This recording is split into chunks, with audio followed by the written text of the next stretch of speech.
이 아저씨가 범인이에요. 대한민국 굴지의 대기업 서진만 회장 앞에 10살짜리 꼬마 지훈이가 소리쳤습니다. 아이의 손이 비서실장을 가리켰죠. 우리 엄마는 잘못 없어요. 이 아저씨의 바둑이 거짓말을 하고 있다고요. 지훈이는 평범한 아이가 아니었어요. 돌아가신 아버지로부터 물려받은 특별한 재능. 한 번 본 바둑은 절대 잊지 않고 스무스 앞을 내다보는 천재 아이였던 거예요. 그 순간 서 회장의 눈빛이 날카로워졌습니다. 좋다. 바둑에서 이기면 네 말을 믿어주마. 하지만 틀리면 네 엄마는 평생 감옥에 있어야 할 거다. 50억 횡령 누명을 쓴 엄마. 그 엄마를 구하기 위해 10살 소년이 시작한 목숨 건 한판. 과연 이 대국의 결과는 어떻게 되었을까요? 사연 시작 전 구독과 좋아요, 그리고 댓글로 인생 나날과 함께 해주세요. 이 영상을 찾아주신 분들께 행운이 가득 깃들기를 바라겠습니다. 저녁 7시 신명그룹 사옥 28층 회계부 사무실은 이미 불이 반쯤 꺼져 있었습니다. 정규직들은 진작 퇴근한 후였죠. 책상마다 모니터가 꺼진 채 나란히 서 있었고 누군가 마시다 만 커피잔에서는 김이 식은 지 오래였어요. 그 텅 빈 사무실 구석, 파쇄기 앞에 한 여자가 서 있었습니다. 선영이었죠. 38, 계약직 서무. 이 회사에 들어온 지 3년째였습니다. 선영의 손에는 산더미 같은 서류 뭉치가 들려 있었어요. 하나씩 파쇄기에 밀어 넣을 때마다 웅웅거리는 기계음이 텅 빈 사무실을 채웠죠. 선영의 검은 단화는 앞코가 하얗게 달아 있었습니다. 한쪽 굽은 비뚤어져서 걸을 때마다 삐걱거렸어요. 새 신발을 사야 한다는 건 알았지만 그 돈이면 아들 학용품을 사줄 수 있었습니다. 선영은 늘 그랬어요. 자기 것은 나중이었고 아들 것이 먼저였죠. 가방 안에서 진동이 울렸습니다. 선영은 파쇄기를 멈추고 휴대폰을 꺼냈어요. 화면에 아들 이름이 떠 있었습니다. 지훈이. 올해 10살. 엄마, 나 숙제 다 했어. 나 배 안 고프니까 천천히 와도 돼. 사랑해. 짧은 문자 한 통이었어요. 선영은 그 문장을 한참 들여다보았습니다. 배 안 고프다고요. 거짓말인 거 알아요. 저 아이는 늘 그랬습니다. 엄마 걱정시키기 싫어서 괜찮은 척하는 아이. 지금쯤 원룸에서 혼자 엄마를 기다리고 있겠죠. 선영의 눈시울이 뜨거워졌습니다. 손등에 박힌 굳은 살이 눈에 들어왔어요. 집안일과 회사에서의 온갖 자비리 만들어낸 손이었습니다. 이 손으로 아이 하나 제대로 못 챙기는 엄마. 좋은 학원 하나 보내주지 못하는 엄마. 선영은 손등으로 눈가를 훔치고 다시 파쇄기 전원을 눌렀습니다. 바로 그때였어요. 복도 끝에서 문이 열리는 소리가 들렸습니다. 또각또각. 날카로운 구두 소리가 가까워졌어요. 선영은 반사적으로 고개를 숙였습니다. 비서실장 구도준이었어요. 42. 이 회사에서 회장 다음으로 힘 있는 사람이었습니다. 회장이 바둑을 좋아하다 보니 도준은 매일 회장과 대국을 나눴어요. 바둑계에서도 아마 고수로 통하는 인물이었죠. 깔끔하게 다린 수트, 금태 안경. 그 안경 너머 눈빛은 늘 서늘했습니다. 도준은 선영 쪽으로 걸어오더니 손에 들고 있던 종이 뭉치를 바닥에 툭 떨어뜨렸어요. 선영 씨, 이것도 보안 문서니까 깨끗하게 파쇄해요. 목소리에 온기가 없었습니다. 종이들이 바닥에 흩어졌지만 도준은 거들떠보지도 않았어요. 선영은 그에게 화분 같은 존재였습니다. 복도에 놓여 있지만 아무도 신경 쓰지 않는 것. 눈에 보이지만 없는 것과 마찬가지인 것. 도준은 바닥에 떨어진 종이 한 장을 구두로 밟으며 지나갔습니다. 일부러인지 무심코인지 선영은 알 수 없었어요. 다만 그게 중요하지 않다는 건 알았습니다. 이 사람에게 자신은 그냥 투명 인간이니까요. 도준의 뒷모습이 사라질 때까지 선영은 고개를 숙이고 있었습니다. 발소리가 완전히 멀어지자 선영은 천천히 허리를 굽혔어요. 바닥에 흩어진 종이들을 한 장씩 주워 담았습니다. 구둣발 자국이 찍힌 종이를 손으로 털어냈어요. 손끝이 미세하게 떨렸지만 얼굴에는 아무 표정도 없었습니다. 이런 일은 하루에도 몇 번씩 있었으니까요. 종이들은 바둑 기보였습니다. 검은 점과 흰 점이 격자 위에 빼곡하게 찍혀 있었어요. 구도준 실장이 회장과 바둑을 둔 뒤 복귀한 기록이었죠. 선영은 이 종이들을 보면 늘 아들 지훈이 얼굴이 떠올랐습니다. 지훈이 아버지는 바둑을 참 좋아하는 사람이었어요. 동네에서 제법 이름이 알려진 고수였죠. 프로는 아니었지만 누구와 둬도 지는 법이 없었습니다. 지훈이가 3살 때부터 무릎에 앉혀놓고 바둑돌을 쥐어줬어요. 아이가 알아듣든 말든 상관없었습니다. 검은 돌 하나, 흰 돌 하나. 아버지가 놓으면 아들이 따라 놓고 아들이 놓으면 아버지가 웃었죠. 그게 둘만의 놀이였습니다. 그런데 지훈이가 5살 되던 해 남편이 갑자기 세상을 떠났죠. 지훈이에게 남은 건 아버지의 희미한 기억과 낡은 바둑판뿐이었습니다. 신기한 건 그 다음이었어요. 아무도 가르쳐 주지 않았는데 지훈이의 바둑 실력이 자꾸 늘었습니다. 마치 아버지에게 물려받은 것처럼요. 한 번 본 기보는 통째로 외웠고 수십수 앞을 내다보는 것 같았어요. 선영은 바둑을 몰랐지만 아이가 보통이 아니라는 건 느낄 수 있었죠. 하지만 학원을 보내줄 형편은 안 됐어요. 학원비는커녕 기보집 한 권 사주기도 빠듯했습니다. 그러다 3년 전 이 회사에 들어오게 되었죠. 서 회장이 바둑을 좋아해서 매일 기보가 쏟아진다는 걸 알게 됐습니다. 도준 실장이 파쇄하라고 던지는 종이들. 선영은 그때부터 몇 장씩 몰래 챙기기 시작했어요. 앞면에는 기보가 있었고 뒷면은 깨끗했습니다. 지훈이는 앞면으로 기보를 공부하고 뒷면에 바둑 문제를 풀었어요. 누군가에겐 파쇄할 쓰레기였지만 지훈이에겐 유일한 교과서였습니다. 오늘도 선영은 기보 몇 장을 가방에 밀어 넣었어요. 나머지는 파쇄기에 넣고 전원을 눌렀습니다. 웅웅거리는 소리를 들으며 선영은 생각했어요. 이거 보면 좋아하겠지. 우리 지훈이. 밤 10시가 넘어 집에 도착했습니다. 원룸문을 열자 지훈이가 책상 앞에 앉아 있었어요. 엄마가 지난번에 가져다 준 기보를 펼쳐놓고 뭔가를 끄적이고 있었습니다. 엄마. 지훈이가 벌떡 일어났어요. 후다닥 달려와서 선영의 가방을 잡아당겼습니다. 오늘도 가져왔어? 선영은 피곤한 얼굴에 웃음을 띄우며 가방에서 기보를 꺼내줬어요. 그럼 우리 지훈이 주려고 챙겨왔지. 와 진짜? 고마워 엄마. 지훈이는 종이를 받아들고 책상으로 뛰어갔습니다. 선영은 그 뒷모습을 보며 작게 한숨을 내쉬었어요. 피곤이 밀려왔지만 저렇게 좋아하는 아이 얼굴을 보면 그나마 버틸 수 있었습니다. 엄마 씻고 올게. 밥은 먹었고? 응. 라면 끓여 먹었어. 선영이 화장실로 들어갔습니다. 물소리가 들려왔어요. 지훈이는 책상 위에 오늘 받은 기보들을 쭉 펼쳤습니다. 늘 하던 대로였어요.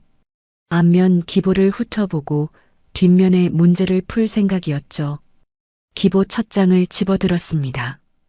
흙과 백이 번갈아 놓인 수순이 눈에 들어왔어요. 지훈이의 눈이 빠르게 움직였습니다. 초반 포석, 중반 전투, 끝내기. 두는 사람이 상당한 실력자라는 게 바로 느껴졌어요. 정석을 정확히 알고 흐름을 읽을 줄 아는 사람이었습니다.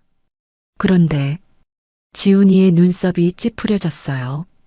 평소와 달리 기보 구석에 이상한 게 있었습니다. 바둑 흐름과 전혀 상관없는 자리에 돌이 찍혀 있었어요. 여기는 두면 손해인 자리였습니다. 실력자라면 절대 여기 안 둬요. 초보도 안 두는 곳이었죠. 뭐야 이거. 지훈이가 중얼거렸습니다. 다른 기보를 펼쳐봤어요. 똑같았습니다. 똑같은 구역에 이상한 돌이 찍혀 있었어요. 세 번째 기보도 네 번째 기보도 마찬가지였습니다. 지훈이는 기보들을 나란히 놓고 그 이상한 점들을 손가락으로 짚어봤습니다. 이 아저씨 진짜 이상해. 왜 자꾸 여기다 두는 거야? 지훈이의 목소리가 낮아졌습니다. 10살짜리 아이의 눈빛이 달라졌어요. 장난기 없이 진지한 얼굴이었습니다. 이건 바둑이 아닌데. 바둑을 두려고 놓은 게 아니었어요. 뭔가 다른 이유로 거기 찍어 놓은 거였습니다.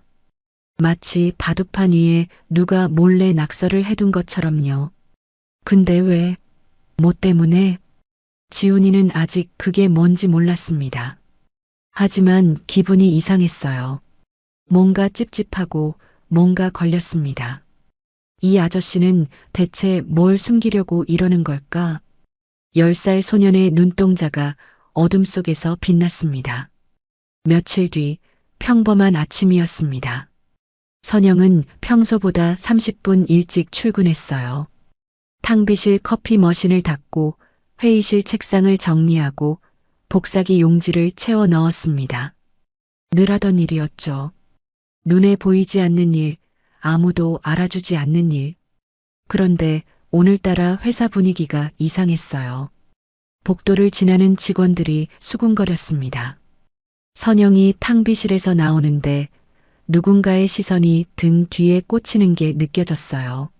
어머, 저 사람이래. 뭐? 진짜? 설마. 저렇게 조용한 사람이? 선영은 고개를 돌렸습니다.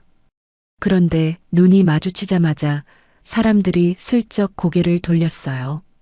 뭔가 잘못됐다는 걸 직감했지만 뭐가 잘못됐는지는 알 수 없었습니다. 그때 회계부 사무실 문이 벌컥 열렸어요. 감사팀 직원 4명이 성큼성큼 들어왔습니다. 그들의 발걸음은 망설임 없이 선영의 자리로 향했어요. 박선영 씨 맞으시죠? 선영은 얼떨떨하게 고개를 끄덕였습니다. 네, 맞는데요. 잠시 동행해 주셔야겠습니다. 무슨 일인지도 모른 채 선영은 감사실로 끌려갔어요. 좁은 회의실 안에 들어서는 순간 선영의 심장이 멈추는 것 같았습니다. 구도준 실장이 앉아 있었어요. 팔짱을 낀 채 서늘한 눈으로 선영을 올려다보고 있었습니다. 책상 위에는 두툼한 서류 뭉치가 놓여 있었어요. 앉아요, 박선영 씨. 구도준 실장이 턱으로 의자를 가리켰습니다. 선영은 다리가 후들거렸지만 어떻게든 의자에 앉았어요. 무슨 일인지 모르시겠어요? 선영은 고개를 저었습니다. 네, 전 정말 무슨 일인지. 구도준 실장이 서류 뭉치를 탁 집어 선영 앞에 내던졌어요. 어제 오후 2시 회사 비자금 50억이 해외 유령 계좌로 송금됐어요. 선영의 눈이 커졌습니다. 네, 50억이요? 그런데 말이죠. 구도준 실장이 모니터를 돌려 보여줬어요. 화면에는 전산 접속 기록이 떠 있었습니다. 접속 아이디, 접속 시간, 결제 승인 내역. 그리고 선영의 이름. 당신 아이디로 접속해서 내 보안카드 번호를 입력했더군요. 선영의 머릿속이 하얘졌습니다. 그럴 리가요. 저 어제 오후 2시에 우체국에 있었어요. 실장님 심부름으로 등기 보내러 갔잖아요. 구도준 실장의 입꼬리가 올라갔어요. 아주 미세하게요. 하지만 선영은 그걸 놓치지 않았습니다. 뭔가 이상했어요. 이 사람 표정이. 심부름? 내가 언제 우체국 가라고 했죠? 선영은 말문이 막혔습니다. 그게 분명히 어제 오전에 실장님이. 기억이 안 나는데요. 아무튼 구도준 실장이 자리에서 일어났어요. 전산 기록은 거짓말을 안 해요. 당신 아이디로 접속했고 내 보안카드 번호가 정확하게 입력됐어요. 그 보안카드 어제 잠깐 없어졌다가 다시 나타났거든요.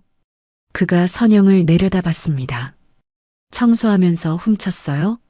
내 책상 위에 있던 거. 선영은 벌떡 일어났어요. 아니에요. 전 그런 적 없어요. 저 진짜 아무것도 안 했어요. 구도준 실장은 대답하지 않았습니다. 그냥 감사팀 직원들에게 눈짓을 보냈어요. 우선 경찰에 고발 조치하고요. 오늘 퇴근 전까지 이 사람 짐 정리해서 내보내요. 선영의 귀에 아무 소리도 들리지 않았습니다. 경찰? 고발? 50억? 내가? 감사실 문이 열리고 선영이 밖으로 나왔을 때 복도에 사람들이 모여 있었어요. 평소엔 인사도 안 하던 사람들이 손가락질을 하며 수군거렸습니다. 역시 근본 없는 계약직은 믿는 게 아니었어. 애 키우기 힘들다더니 결국 사고를 치네. 50억을 어디다 썼대? 선영은 걸음을 멈췄습니다. 다리에 힘이 풀렸어요. 복도 한가운데서 그대로 주저앉고 말았습니다. 50억? 그 천문학적인 숫자가 머릿속에서 맴돌았어요. 그리고 전산 기록, 자기 아이디, 구도준 실장의 보안카드 번호. 어떻게 이런 일이, 누가 믿어주겠어요. 증거가 다 있는데 계약직 서무가 50억을 안 훔쳤다고 누가 믿어주겠어요. 선영의 눈에서 눈물이 흘러내렸습니다. 손으로 입을 막았지만 소용없었어요. 흐느낌이 새어나왔습니다. 지훈이 얼굴이 떠올랐어요. 오늘 아침에 엄마 다녀와라고 웃으며 손 흔들던 아이. 엄마가 경찰에 잡혀간다는 걸 알면 어떤 얼굴을 할까. 그 시각 원룸에서는 지훈이가 텔레비전을 보고 있었어요. 학교 끝나고 집에 온 지훈이는 엄마가 퇴근하길 기다리며 만화를 보고 있었습니다. 그런데 갑자기 화면이 바뀌었어요. 긴급 속보라는 자막이 떴습니다.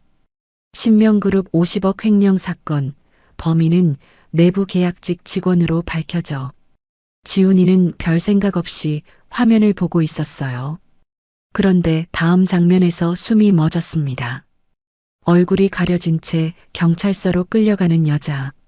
낯익은 코트, 낯익은 가방과 구두. 지훈이가 천천히 일어섰어요. 화면 속 여자는 고개를 푹 숙인 채 경찰에게 붙잡혀 걸어가고 있었습니다. 얼굴은 모자이크 처리됐지만 지훈이는 알 수 있었어요. 저 뒷모습, 저 걸음걸이. 매일 밤 늦게 집에 돌아오던 엄마였습니다. 엄마. 지훈이의 목소리가 떨렸어요. 엄마야? 우리 엄마 맞아? 리모컨이 손에서 떨어졌습니다. 지훈이는 텔레비전 앞으로 다가갔어요. 화면에 코를 박을 듯이 가까이 다가가서 봤습니다. 틀림없었어요. 저건 엄마였습니다. 아니야. 아니야. 지훈이가 고개를 저었어요. 우리 엄마가 왜? 우리 엄마는 그런 사람 아닌데.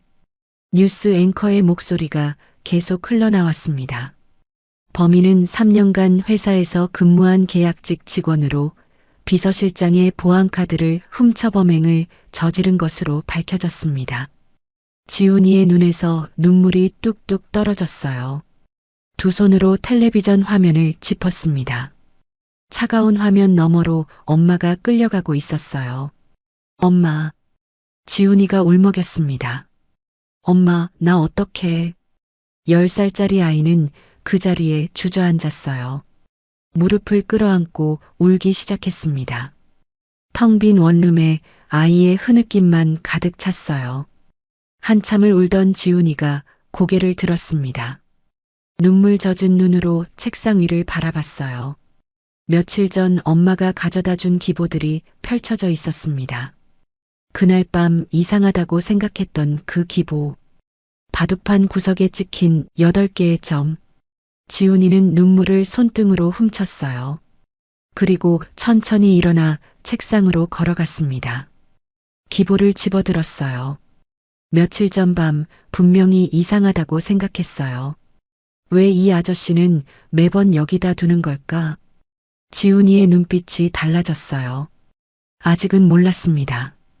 이 점들이 뭘 의미하는지, 엄마한테 무슨 일이 벌어진 건지 아무것도 몰랐어요. 하지만 한 가지는 확실했습니다. 우리 엄마는 그런 사람 아니야. 지훈이가 이를 악물었어요. 우리 엄마가 그랬을 리 없어. 10살 소녀는 기보를 꽉 움켜쥐었습니다. 눈물이 마른 자리에 새로운 빛이 번뜩였어요. 그날 밤 지훈이는 한숨도 자지 못했습니다. 눈을 감으면 엄마가 보였어요. 고개를 푹 숙인 채 경찰에게 끌려가던 엄마. 텔레비전 화면 속에서 모자이크 처리됐지만 분명히 알아볼 수 있었던 그 뒷모습이 자꾸 떠올랐습니다. 지훈이는 이불을 꼭 움켜쥐었어요. 엄마 없는 집이 이렇게 무서운 줄 몰랐습니다. 평소엔 느끼지 못했어요. 엄마가 늦게 들어와서 물 따르는 소리, 지훈이 이불을 여며주는 손길, 자장가처럼 들리던 엄마의 숨소리. 그런 것들이 이 작은 원룸을 채우고 있었다는 걸요. 지금은 아무 소리도 없었습니다. 그냥 조용했어요. 무섭도록. 날이 밝았습니다. 지훈이는 부은 눈을 비비며 일어났어요. 밤새 울어서 눈두덩이가 퉁퉁 부어 있었습니다. 하지만 가만히 있을 수는 없었어요. 울기만 하면 엄마가 돌아오는 것도 아니잖아요. 지훈이는 책상 앞에 앉았습니다. 며칠 전 엄마가 가져다 준 기보들이 그대로 펼쳐져 있었어요. 바둑판 구석에 찍힌 이상한 점들. 그날 밤 이상하다고 생각했던 그것들. 지훈이는 기보를 가방에 넣었습니다. 이걸 누군가한테 보여줘야 해. 누군가는 알아봐 줄 거야. 지훈이가 가장 먼저 간 곳은 경찰서였어요. 버스를 2번 갈아타고 1시간이 넘게 걸렸습니다. 처음 가보는 길이었어요. 버스 노선도를 몇 번이나 확인하고 정류장 이름을 손가락으로 짚어가며 겨우 도착했죠. 경찰서 문을 밀고 들어갔습니다. 로비에 있던 경찰관이 고개를 들었어요.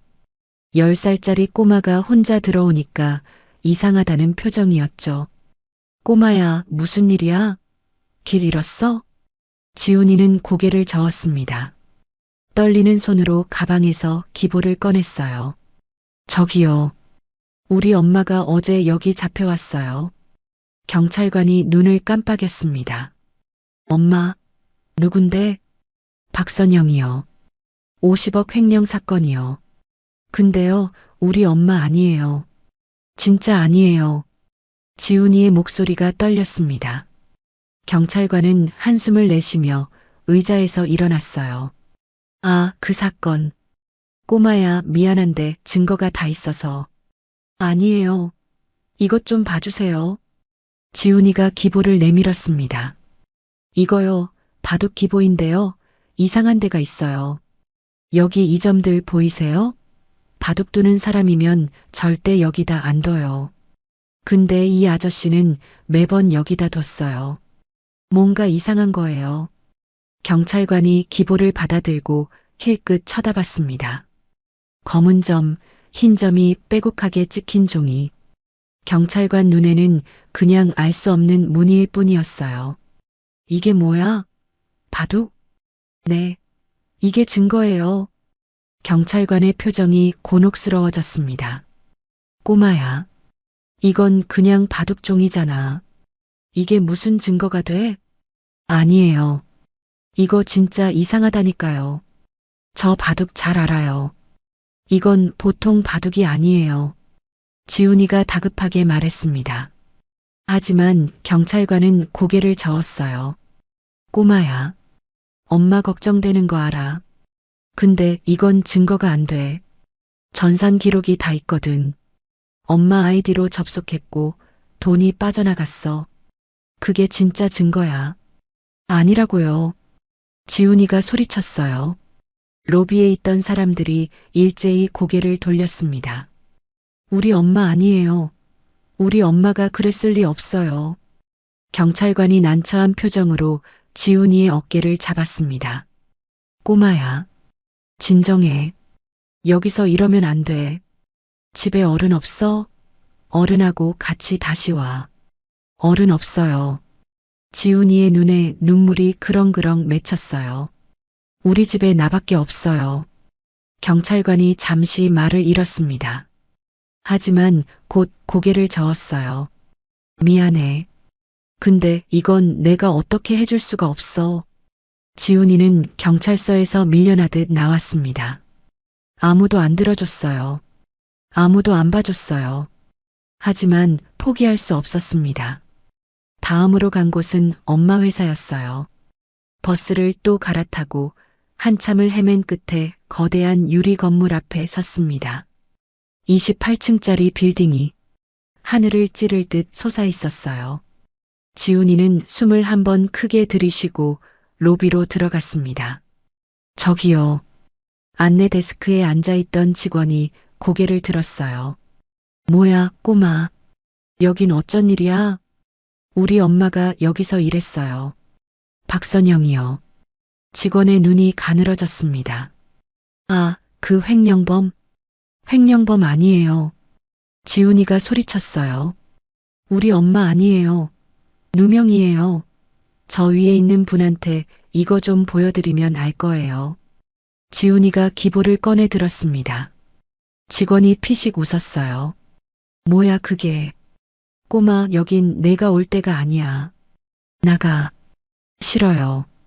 저 진짜 할 말 있어요. 경비 아저씨. 직원이 손짓했습니다. 경비원 2명이 성큼성큼 다가왔어요. 이거 뭐야? 횡령범 애래요. 내보내주세요. 경비원이 지훈이의 팔을 잡았습니다. 야, 꼬마. 여기서 이러면 안 돼. 싫어요. 나요. 지훈이가 버둥거렸어요. 하지만 어른 2명 힘을 10살짜리가 당해낼 수 없었습니다. 지훈이는 질질 끌려서 로비 밖으로 내쳐졌어요. 다시 오면 경찰 부른다. 경비원이 쏘아붙이고 문을 닫았습니다. 지훈이는 빌딩 앞 계단에 주저앉았어요. 무릎이 까졌습니다. 하지만 아프지 않았어요. 아니, 아픈 건지 안 아픈 건지도 몰랐어요. 그냥 멍했습니다. 아무도 안 들어줘. 아무도 안 믿어줘. 지훈이는 손에 든 기보를 내려다봤습니다. 구겨지고 손때가 묻은 종이. 경찰도 안 봐줬고 회사 사람들도 안 봐줬어요. 그때였습니다. 빌딩 정문에서 검은색 고급 승용차 한 대가 나왔어요. 천천히 움직이던 차가 지훈이 앞에서 멈췄습니다. 뒷문이 열렸어요. 깔끔하게 다린 바지, 수트, 금태 안경. 한 남자가 내렸습니다. 구도준 실장이었어요. 지훈이는 이 사람이 누군지 몰랐습니다. 하지만 이상한 느낌이 들었어요. 차갑고 서늘한 공기가 감도는 것 같았죠. 구도준 실장이 지훈이를 내려다봤습니다. 그의 시선이 지훈이 손에 들린 기보에 멈췄어요. 아주 잠깐이었습니다. 눈빛이 흔들렸어요. 지훈이는 그걸 놓치지 않았습니다. 넌 뭐야? 구도준 실장이 물었어요. 목소리에 온기가 없었습니다. 저요? 박선영 아들이에요. 구도준 실장의 입꼬리가 미세하게 올라갔습니다. 아, 그 사람 아들이구나. 지훈이가 벌떡 일어났어요. 우리 엄마 아니에요. 우리 엄마가 돈 훔친 거 아니에요. 구도준 실장이 한 발짝 다가왔습니다. 그림자가 지훈이의 작은 몸을 덮었어요. 허리를 숙여 지훈이 눈높이에 맞추더니 나직이 말했습니다. 꼬마야. 서늘한 목소리였어요. 조용히 집에 가 있어. 알겠지? 쓸데없이 돌아다니면 엄마한테 안 좋을 수도 있어. 지훈이의 등에 소름이 돋았습니다. 무슨 소리예요? 말 그대로야. 구도준 실장이 다시 몸을 일으켰어요. 지훈이 손에 들린 기보를 힐끗 보며 말했습니다. 그 종이 그냥 쓰레기야. 버려. 그는 차에 올라탔습니다. 검은색 승용차가 천천히 멀어져 갔어요. 지훈이는 그 자리에 서 있었습니다. 다리가 후들거렸어요. 무서웠습니다. 저 아저씨 눈빛이, 목소리가 무서웠어요. 하지만 지훈이는 손에 든 기보를 내려다봤습니다. 쓰레기라고요? 아저씨가 기보 보는 순간 눈빛이 흔들린 거 난 봤어. 지훈이는 기보를 가슴에 꽉 안았습니다. 이거 버리면 안 돼. 10살 소년이 중얼거렸어요. 절대로. 엄마가 잡혀간 지도 사흘이 지났습니다. 낮에 학교에 가면 횡령범의 아들이라고 놀림을 받았어요. 밤에 집에 오면 텅 빈 원룸에 혼자 있어 무서운 생각이 자꾸 밀려왔습니다. 엄마는 지금 어디 있을까? 밥은 먹었을까? 추운 데서 자는 건 아닐까? 지훈이는 이불을 뒤집어 쓰고 눈을 꼭 감았어요. 하지만 잠이 오지 않았습니다. 눈을 감으면 엄마 얼굴이 떠올랐어요. 텔레비전 화면 속에서 고개를 푹 숙인 채 끌려가던 엄마. 얼굴은 모자이크 처리됐지만 분명히 알아볼 수 있었던 그 뒷모습. 지훈이는 벌떡 일어났습니다. 이러고 있으면 안 돼. 가만히 있으면 아무것도 안 돼. 지훈이는 책상 앞에 앉았어요. 스탠드를 켜니까 작은 원룸이 노란 빛으로 물들었습니다. 엄마가 그동안 가져다 준 기보들을 전부 꺼냈어요. 책상 서랍 안에 있던 것, 가방 안에 넣어둔 것, 책 사이에 끼워둔 것까지 다 모았습니다. 3년치가 넘는 양이었어요. 100장도 넘었습니다. 지훈이는 그 기보들을 책상 위에 쭉 펼쳐놓았어요. 흙과 백이 번갈아 찍힌 바둑판들. 지훈이의 눈이 빠르게 움직였습니다. 한 장 한 장 천천히 들여다봤어요. 오래된 것부터 최근 것까지 순서대로 살펴봤습니다. 처음엔 뭘 찾아야 하는지도 몰랐어요. 그냥 뭔가 있을 것 같았습니다. 그 아저씨가 기보를 보는 순간 눈빛이 흔들렸잖아요. 쓰레기라면서 버리라고 했잖아요. 그건 이 안에 뭔가 있다는 뜻이에요. 1시간쯤 지났을까요? 지훈이가 멈칫했습니다. 예전 기보들은 멀쩡했어요.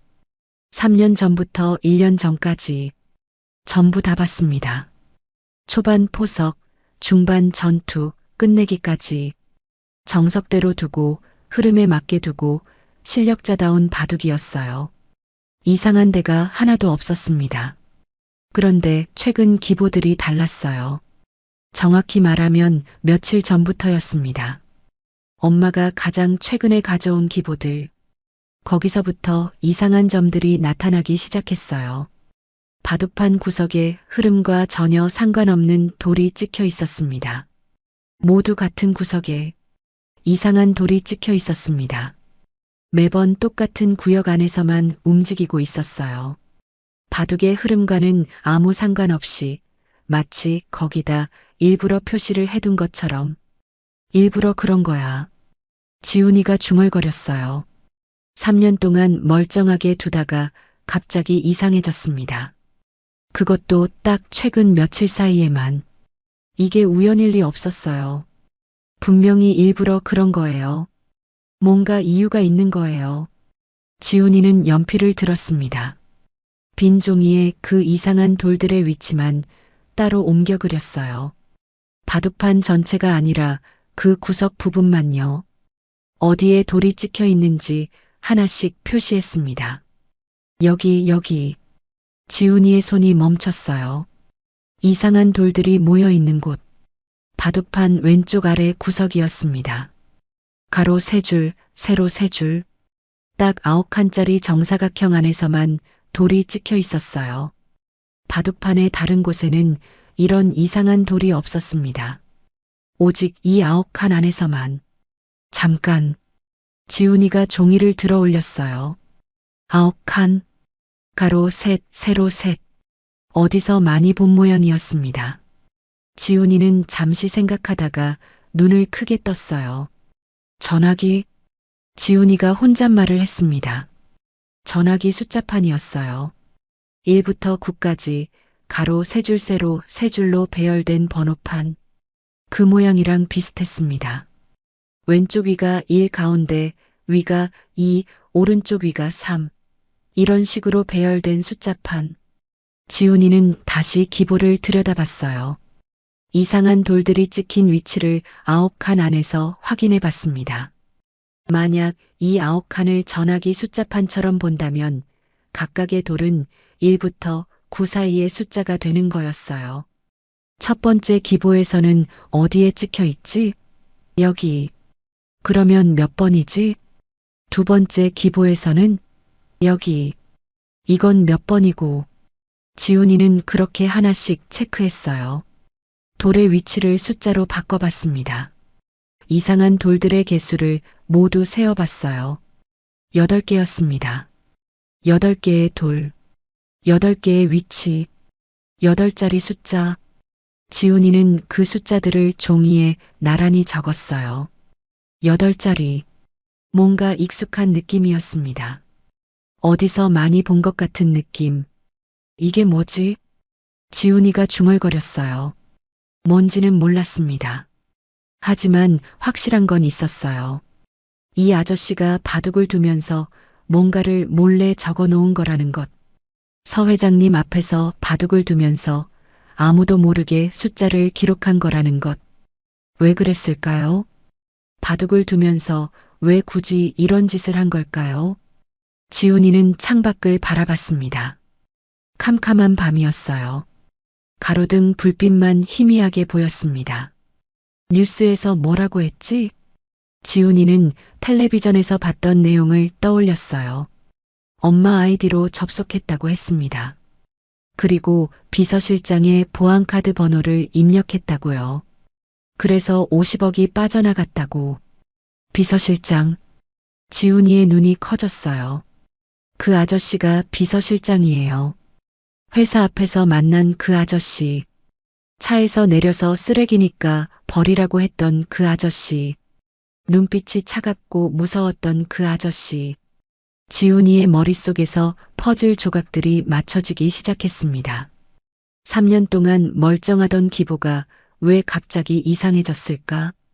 왜 하필 최근 며칠 사이에만 이런 점들이 나타났을까? 그리고 왜 딱 그 시기에 엄마가 범인으로 몰렸을까? 시간이 맞아요. 딱 맞아요. 기보가 이상해지기 시작한 때, 엄마가 범인으로 몰린 때, 50억이 빠져나간 때, 전부 다 최근 며칠 사이에 일어난 일이에요. 이거랑 관계 있는 거 아냐? 지훈이의 목소리가 떨렸어요. 확실하진 않았습니다. 10살짜리 머리로는 다 이해할 수 없었어요. 이 숫자들이 정확히 뭘 의미하는지, 어떻게 연결되는지 그런 건 몰랐습니다. 하지만 뭔가 연결되어 있다는 느낌이 강하게 들었어요. 이 숫자들이 그냥 숫자가 아니라는 것. 엄마를 범인으로 만든 그 사건과 관련이 있다는 것. 그건 확실했습니다. 지훈이는 기보를 꽉 움켜쥐었어요. 이게 뭔지 알아내야 해. 누군가한테 보여줘야 해. 하지만 누구한테요? 경찰은 이 종이를 쓰레기라고 했습니다. 그냥 바둑종이잖아. 이게 무슨 증거가 돼? 그렇게 말하고 안 들어줬어요. 회사 사람들도 안 봐줬습니다. 횡령범 아들이라면서 경비원한테 끌려 나왔어요. 그 아저씨는요? 그 아저씨는 협박까지 했어요. 쓸데없이 돌아다니면 엄마한테 안 좋을 수도 있다고. 그 말이 아직도 귓가에 맴돌았습니다. 아무도 안 믿어줘. 아무도 안 들어줘. 10살짜리 말을 누가 믿겠어요. 그 아저씨 말이 맞았어요. 지훈이는 고개를 떨궜습니다. 그때 지훈이의 머릿속에 한 사람이 떠올랐어요. 엄마가 예전에 말했습니다. 집에 와서 피곤한 얼굴로 밥을 먹으면서요. 지훈아, 우리 회장님은 바둑을 정말 좋아하셔. 진짜?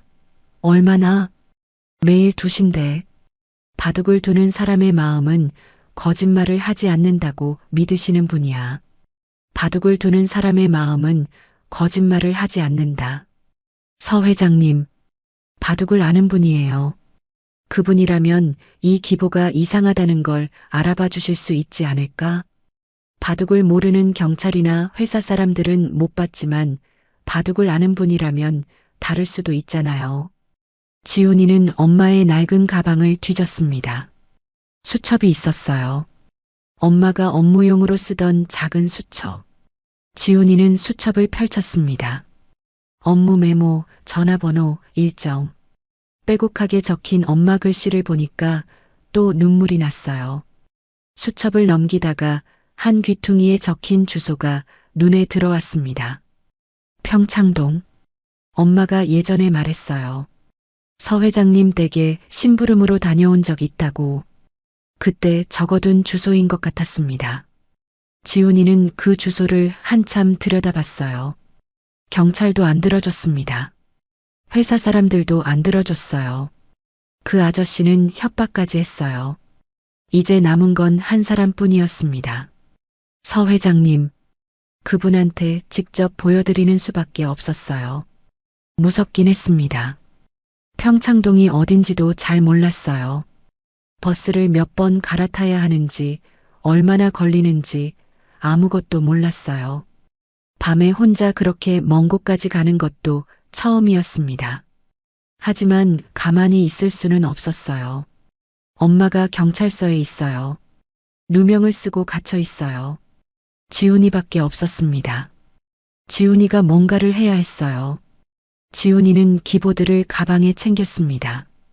혹시 모르니까 연필도 넣었어요. 그리고 엄마 수첩도요. 현관으로 향했습니다.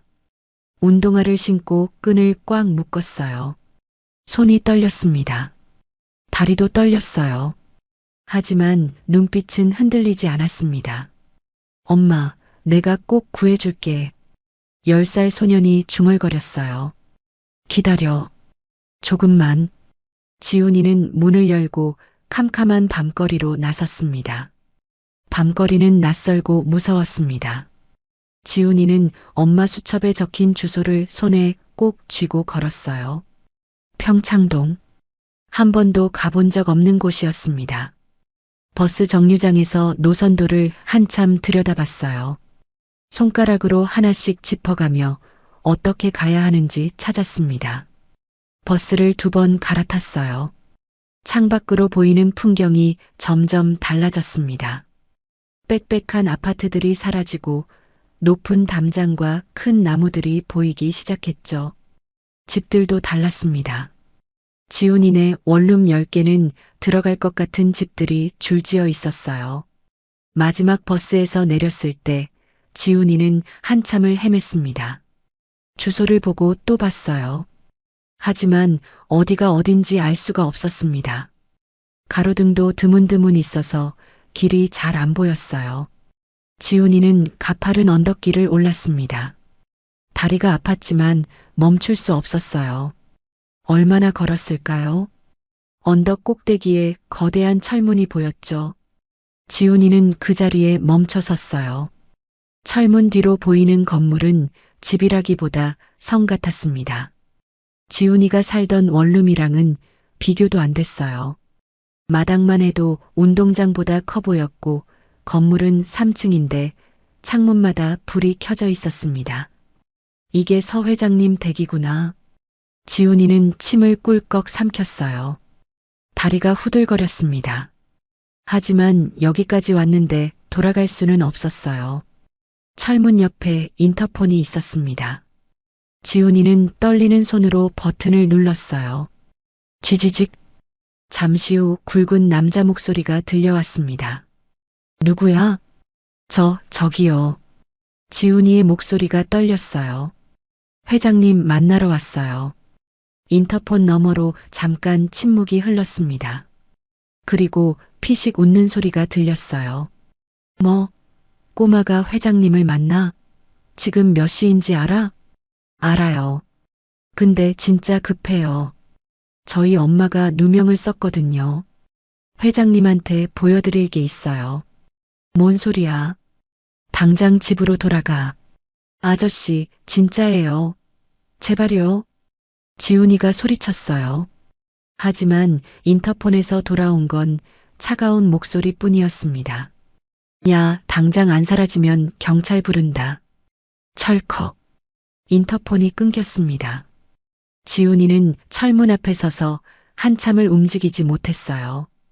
여기까지 왔는데 문도 못 열고 쫓겨나는 걸까요? 눈물이 핑 돌았습니다. 하지만 지훈이는 울지 않았어요. 울면 안 돼. 여기서 울면 정말 끝이야. 지훈이는 철문을 물끄러미 바라봤습니다. 저 안에 회장님이 계실 거예요. 바둑을 좋아하시는 분. 바둑을 두는 사람의 마음은 거짓말을 하지 않는다고 믿는 분. 그런데 말이 안 통해요. 경비 아저씨가 안 들어줘요. 말이 안 통한다면 지훈이의 눈빛이 달라졌어요. 말이 안 통한다면 다른 방법으로 말씀드려야 해. 지훈이는 천천히 주위를 둘러봤습니다. 철문 앞은 넓은 공터였어요. 아스팔트 바닥이 깔려 있었고 가로등 불빛이 그 위를 비추고 있었습니다. 지훈이는 가방을 열었어요. 필통을 꺼냈습니다. 엄마가 2년 전에 사준 낡은 필통. 그 안구석에 몽당 분필 하나가 있었어요. 원래는 길었는데 이제는 손에 쥐기도 힘들 만큼 작아져 있었습니다. 지훈이는 그 분필을 꺼냈어요. 그리고 가로등 불빛이 가장 밝게 비치는 곳에 주저앉았습니다. 서거. 분필이 아스팔트 바닥에 닿았어요. 하얀 선이 그어졌습니다. 서거. 서거. 지훈이의 손이 움직이기 시작했어요. 천천히 그리고 정확하게. 가로로 한 줄, 또 한 줄. 세로로 한 줄, 또 한 줄. 19줄. 가로 19, 세로 19. 바둑판이었습니다. 검은 아스팔트 위에 하얀 바둑판이 그려지기 시작했어요. 지훈이의 손끝에서 선들이 뻗어나갔습니다. 정교하고 반듯하고 흐트러짐 없이.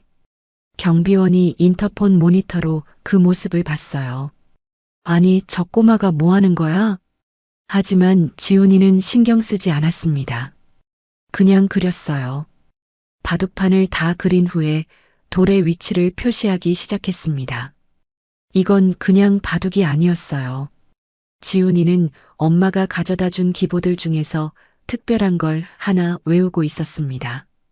엄마가 예전에 가져왔던 오래된 기보. 거기 적혀 있던 메모를 본 적이 있어요. 귀곡사 변형. 엄마는 그게 뭔지 몰랐겠지만 지훈이는 알았어요. 바둑을 공부하면서 들어본 적 있었거든요. 전설적인 바둑 난제. 수백 년 동안 아무도 풀지 못한 문제. 서 회장님이 평생을 바쳐 연구했다는 문제. 지훈이는 그 문제를 아스팔트 위에 그려나갔어요. 흑 하나, 백 하나. 위치를 점으로 표시했습니다. 손가락 끝이 분필가루로 하얘졌어요. 손이 시려웠지만 멈출 수 없었습니다. 마지막 돌을 찍었어요. 지훈이는 일어나서 자신이 그린 걸 내려다봤습니다. 가로등 불빛 아래 검은 아스팔트 위에 하얀 바둑판이 선명하게 빛나고 있었어요. 바로 그때였습니다. 멀리서 불빛이 보였어요. 언덕 아래에서 헤드라이트 2개가 올라오고 있었습니다. 검은색 고급 승용차였어요. 천천히 묵직하게 언덕을 올라왔습니다. 경비실에서 소란이 일었어요. 회장님 차다. 야, 저 꼬마 치워.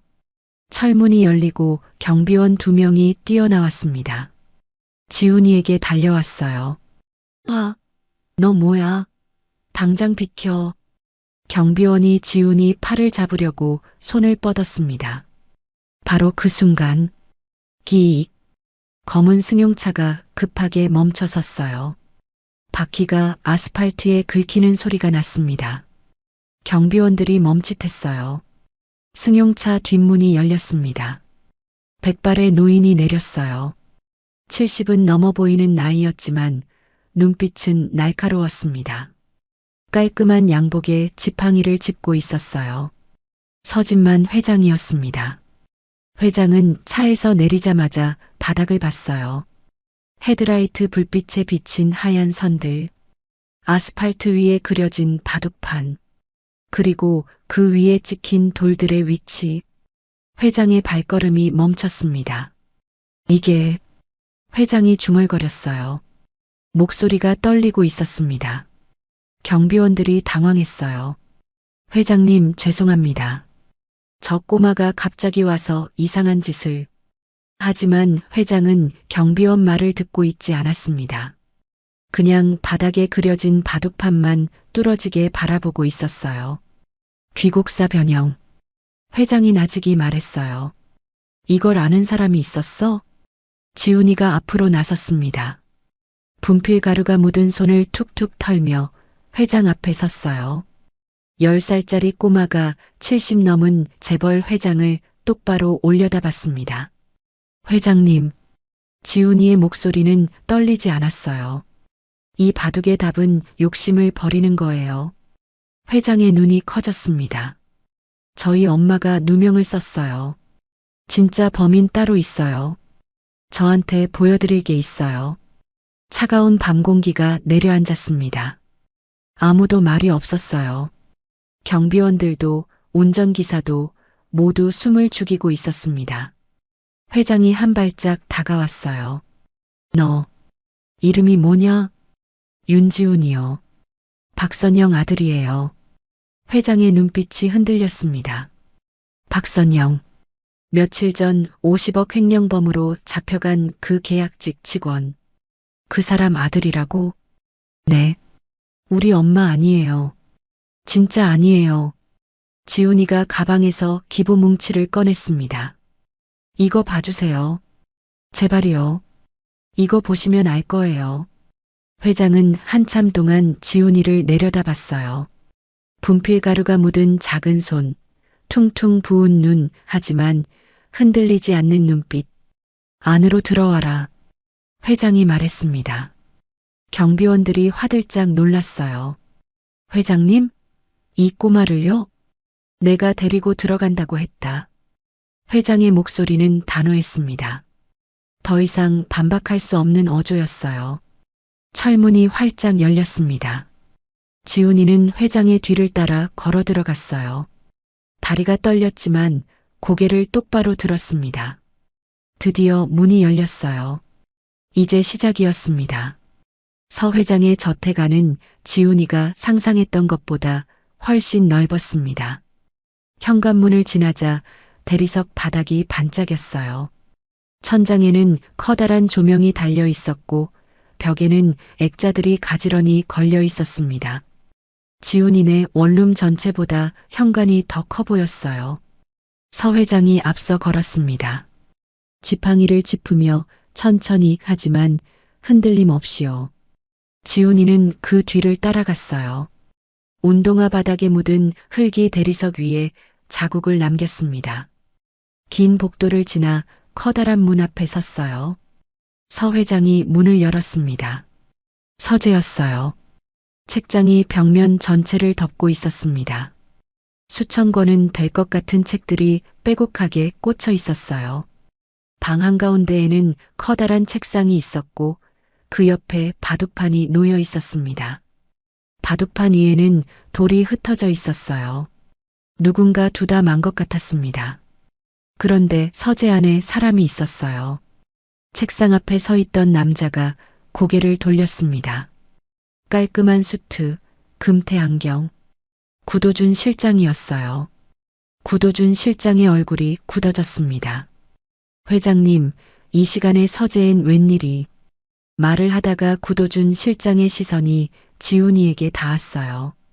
그의 눈이 커졌습니다. 이 꼬마는... 회장님, 이 애가 왜 여기 있습니까? 서 회장이 천천히 서재 안으로 들어갔어요. 자네가 먼저 말해보게. 이 아이를 아나? 구도준 실장의 눈빛이 흔들렸습니다. 하지만 금방 표정을 바꿨어요. 알죠. 며칠 전에 회사 앞에서 소란을 피운 애입니다. 박선영 아들이에요. 그 횡령범. 횡령범 아니에요. 지훈이가 소리쳤어요. 우리 엄마 아니라고요. 구도준 실장이 차갑게 웃었습니다. 증거가 다 있어. 전산 기록도 있고 보안카드 사용 내역도 있어. 내 엄마가 한 거야. 거짓말이에요. 지훈이의 목소리가 떨렸어요. 하지만 물러서지 않았습니다. 아저씨가 그런 거잖아요. 아저씨가 엄마한테 뒤집어 씌운 거잖아요. 구도준 실장의 표정이 굳어졌습니다. 뭐라고? 이거요. 지훈이가 가방에서 기부 뭉치를 꺼냈어요. 아저씨가 바둑 두면서 뭔가를 적어놨어요. 바둑이랑 상관없는 이상한 점들. 3년 동안 멀쩡하다가 왜 갑자기 이상해졌을까요? 왜 하필 엄마가 잡혀간 때랑 똑같이 맞을까요? 서 회장이 지훈이를 바라봤어요. 무슨 말이냐? 지훈이는 서 회장에게 기보를 내밀었습니다. 회장님, 이거 봐주세요. 아저씨가 회장님이랑 바둑 두면서 이상한 데다 돌을 뒀어요. 바둑 흐름이랑 전혀 상관없는 자리예요. 실력자가 절대 두지 않을 곳에 자꾸 돌을 뒀어요. 서 회장이 기보를 받아들었습니다. 안경을 고쳐 쓰고 천천히 살펴봤어요. 구도준 실장의 얼굴이 하얗게 질렸습니다. 회장님, 저의 말을 믿으시면 안 됩니다. 어린애가 뭘 알겠습니까? 저건 그냥 조용히 해. 서 회장의 목소리가 낮았어요. 하지만 무게가 있었습니다. 구도준 실장이 입을 다물었어요. 서 회장이 기보를 한 장 한 장 넘겼습니다. 눈이 점점 가늘어졌어요. 이게 뭐지? 회장이 중얼거렸습니다. 지훈이가 다가갔어요. 보이시죠? 저 구석이요. 바둑이랑 상관없는 자리에 돌이 찍혀 있어요.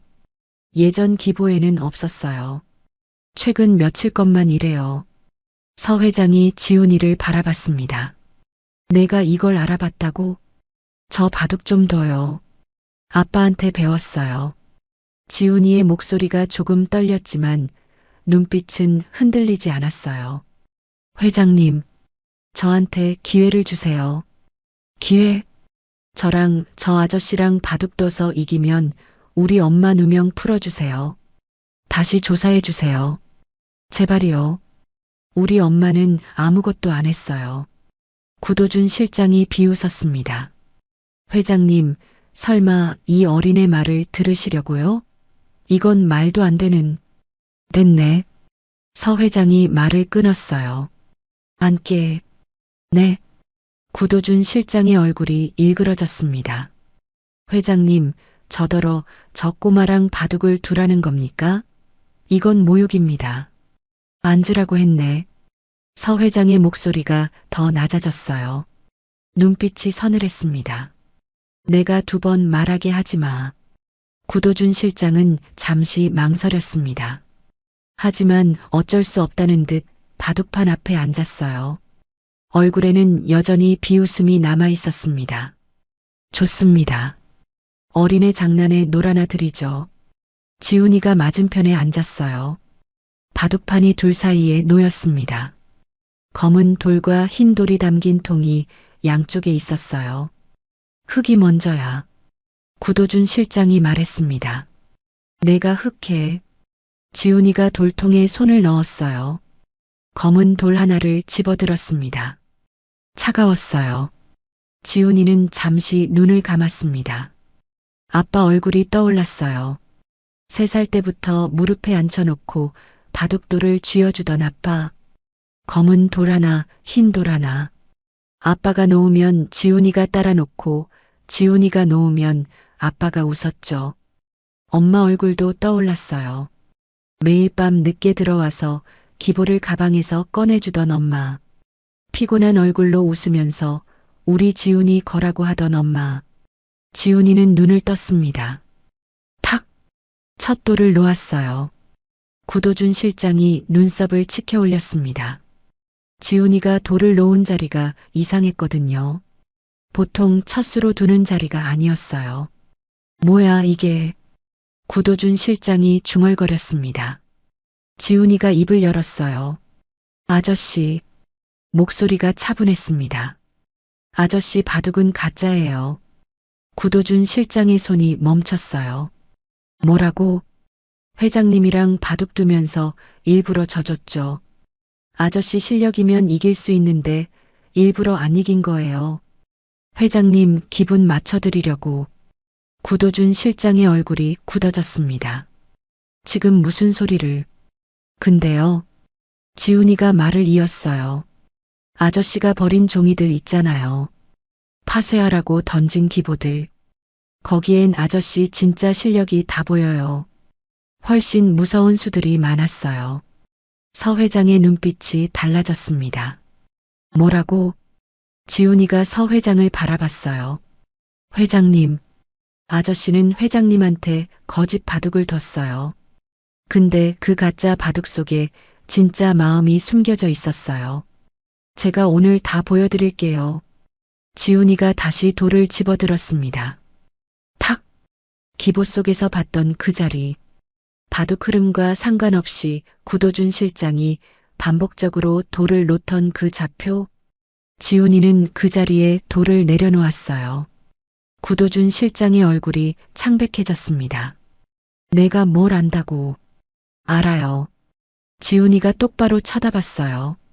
엄마 자리에서 사건이 일어났다는 것 말고 엄마가 했다는 증거 없잖아요. 아저씨가 이 기보 구석에 적어둔 이상한 점들. 그게 뭔지 제가 다 밝혀낼 거예요.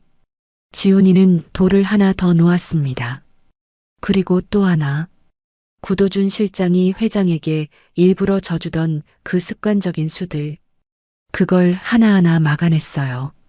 짓밟듯이. 구도준 실장의 손이 떨리기 시작했습니다. 서 회장은 바둑판을 내려다봤어요. 그리고 지훈이가 가져온 기보 뭉치를 번갈아 봤습니다. 회장의 눈빛이 점점 날카로워졌어요. 뭔가 보이기 시작한 거였습니다. 서재 안에는 바둑돌이 판에 부딪히는 소리만 울렸습니다. 탁, 탁, 탁. 규칙적인 소리였어요. 하지만 그 안에 담긴 긴장감은 점점 무거워지고 있었습니다. 구도준 실장의 이마에 땀이 맺혔어요. 처음에 비웃던 얼굴은 온데간데 없었습니다. 연신 셔츠 깃을 만지며 손등으로 땀을 닦았어요. 지훈이의 돌들이 이상한 곳에 놓이고 있었거든요. 정석이 아니었습니다. 바둑책에 나오는 수순도 아니었어요. 하지만 그 돌들이 하나씩 놓일 때마다 구도준 실장의 숨통이 조여들고 있었습니다. 30수째. 지훈이가 바둑판 구석 왼쪽 아래에 돌을 놓았어요. 탁! 구도준 실장의 눈꺼풀이 파르르 떨렸습니다. 아저씨. 지훈이가 입을 열었어요. 목소리는 작았지만 또렷했습니다. 어제 회장님이랑 바둑 두면서 여기에 돌 놓으셨죠? 구도준 실장이 대답하지 않았어요. 입술만 굳게 다물고 있었습니다. 바둑 아는 사람이면 절대 안 두는 자리예요. 여긴 집도 안 되고 연결도 안 되고 사활에도 안 걸려요. 죽은 자리예요. 지훈이가 그 자리를 손가락으로 짚었어요. 근데 왜 여기 두셨어요? 서 회장이 바둑판을 내려다봤습니다. 그리고 지훈이가 가져온 기보를 다시 펼쳤어요. 기보 위에도 같은 자리에 점이 찍혀 있었습니다. 회장의 눈빛이 흔들렸어요. 도준아. 낮은 목소리였습니다. 이게 뭐냐? 구도준 실장이 황급히 고개를 저었어요. 회장님, 저 애가 꾸며낸 겁니다. 기보를 조작한 거예요. 저런 어린애 말을 어떻게 믿으십니까? 조작이요? 지훈이가 고개를 갸웃했어요. 이 기보는 회장님 서재에 있던 거예요. 아저씨가 직접 파쇄하라고 우리 엄마한테 던진 종이들이에요. 제가 어떻게 조작해요? 구도준 실장의 얼굴이 하얗게 질렸습니다. 서 회장이 기보를 한 장 더 넘겼어요. 같은 자리에 점이 있었습니다. 또 한 장. 역시 같은 자리. 최근 며칠치 기보에만 그 점들이 있었어요. 3년 동안은 멀쩡했어요. 지훈이가 말했습니다. 엄마가 3년 동안 가져온 기보 다 봤거든요. 아저씨 바둑 정말 잘 두세요. 근데 최근 며칠 것만 이상해요. 하필 엄마가 잡혀간 때랑 딱 맞아요. 구도준 실장이 벌떡 일어섰어요. 회장님, 이건 말도 안 되는 소리입니다. 저 애가 저를 모함하는 겁니다. 앉아. 서 회장의 목소리가 날카로웠습니다. 아직 끝나지 않았네.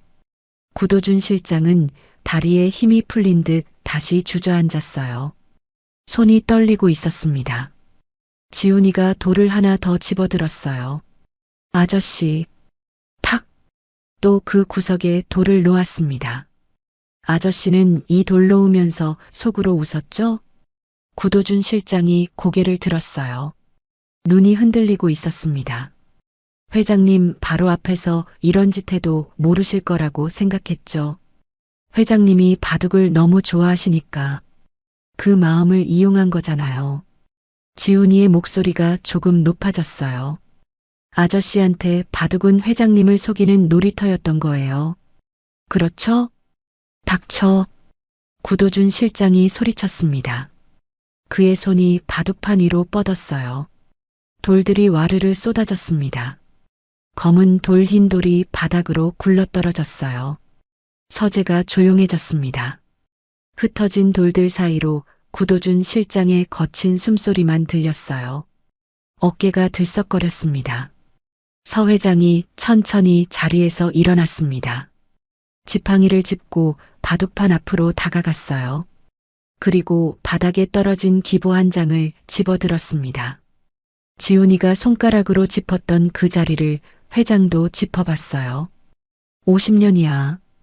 회장의 목소리가 낮았습니다. 내가 바둑을 둔 지 50년이 넘었어. 한 판도 빠짐없이 다 기억하고 있네. 회장이 구도준 실장을 내려다봤어요. 자네가 이 자리에 돌을 놓을 때마다 난 이상하다고 생각했어. 왜 최선의 수를 안 두나? 나한테 일부러 져주는 건가? 하지만 자네는 나한테 져준 적이 없잖나? 구도준 실장이 고개를 숙였습니다. 아무 말도 하지 못했어요. 그런데 이 아이 말을 들으니까 회장의 목소리가 떨렸어요. 자네가 내 앞에서 나를 비웃었던 거야? 내 눈앞에서 바둑판을 더럽히면서. 구도준 실장이 고개를 들었습니다. 얼굴이 일그러져 있었어요. 회장님, 그게 아닙니다. 제가 설명드릴 수 있습니다. 이건 오해예요. 오해? 회장이 기보를 구도준 실장 앞에 던졌어요. 이게 오해냐? 이 점들이 오해냐? 기보가 바닥에 흩어졌습니다. 구도준 실장의 무릎 앞에 떨어졌어요. 지훈이는 그 모습을 지켜봤습니다. 가슴이 쿵쿵 뛰었어요. 손바닥에 땀이 흥건했습니다. 서 회장이 책상으로 돌아갔어요. 서랍을 열고 전화기를 꺼냈습니다. 감사팀장. 회장의 목소리가 단호했어요. 지금 바로 내 서재로 와. 가져올 게 있네. 전화를 끄는 회장이 지훈이를 바라봤습니다. 꼬마야. 네. 아직 끝난 게 아니야. 이 점들이 뭔지 증명해야 해. 할 수 있겠나? 지훈이가 고개를 끄덕였어요. 할 수 있어요. 목소리가 떨렸지만 눈빛은 흔들리지 않았습니다. 구도준 실장이 바닥에 주저앉아 있었어요. 흩어진 바둑돌 사이에서 어깨가 축 처져 있었습니다. 창밖은 이미 어두워져 있었어요. 서재 안에는 무거운 침묵만 흘렀습니다. 지훈이는 가슴에 품고 있던 기보 뭉치를 꺼냈어요. 엄마가 파쇄기에서 몰래 챙겨온 종이들. 구겨지고 먼지 묻은 그 종이들이 이제 엄마를 구할 열쇠가 될 것 같았습니다. 문이 열렸어요. 감사팀장이 들어왔습니다. 노트북을 든 직원들이 뒤따라왔어요. 서 회장이 지훈이를 가리켰습니다. 이 아이 말을 들어봐. 그리고 저 기보들 전부 확인해. 지훈이는 깊이 숨을 들이쉬었어요. 이제 시작이었습니다. 감사팀 직원들이 쏟아져 들어왔어요. 노트북 가방, 서류철, 휴대용 프린터까지 양손 가득 장비를 든 사람들이었습니다. 서진만 회장의 한마디에 회사 전산망이 통째로 이 서재 안으로 옮겨온 것 같았죠. 직원들이 분주하게 움직였습니다. 책상 위에 놓여있던 찻잔과 서류들이 한쪽으로 치워졌어요. 그 자리에 노트북 세 대가 나란히 놓였습니다. 전원이 켜지자 파란 불빛이 어두운 서재를 밝혔어요. 키보드 두드리는 소리, 마우스 클릭 소리, 작은 목소리로 주고받는 업무 지시. 아까까지 고요하던 서재가 순식간에 긴박한 수사본부처럼 변해버렸습니다. 지훈이는 책장 앞에 서 있었어요. 양복 입은 어른들 사이에서 10살짜리 아이는 유난히 작아 보였습니다. 낡은 운동화에 먼지 묻은 점퍼, 벽에 걸린 수천만 원짜리 그림들과는 어울리지 않는 모습이었죠. 감사팀 직원 몇 명이 지훈이를 힐끗거렸어요. 수군거리는 소리가 들렸습니다. 저 애가 뭔데? 횡령 사건 용의자 아들이래. 에이, 애가 뭘 안다고 여기까지 데려온 거야? 지훈이는 그 소리를 못 들은 척했어요. 하지만 귀가 빨개졌습니다. 손에 쥔 기보 뭉치를 더 꽉 잡았어요. 구겨지고 먼지 묻은 종이들. 엄마가 3년 동안 파쇄기에서 몰래 건져온 것들이었습니다. 지금 이 순간 이 종이들만이 엄마를 구할 수 있었어요. 서 회장이 책상 앞 의자에 앉았습니다. 지팡이를 옆에 세워두고 팔짱을 낀 채 지훈이를 바라봤어요. 주름 깊은 눈가 사이로 날카로운 눈빛이 번뜩였습니다. 자, 시작해보거라. 낮은 목소리였지만 서재 안이 조용해질 만큼 무게가 있었어요. 지훈이가 천천히 앞으로 걸어 나왔습니다. 심장이 쿵쿵 뛰었어요. 손바닥에 땀이 흥건했습니다. 다리가 후들거렸지만 발걸음은 멈추지 않았어요. 바닥에 흩어져 있던 기보 한 장을 집어 책상 위에 펼쳤습니다. 이제 보여드릴게요. 목소리가 조금 떨렸어요.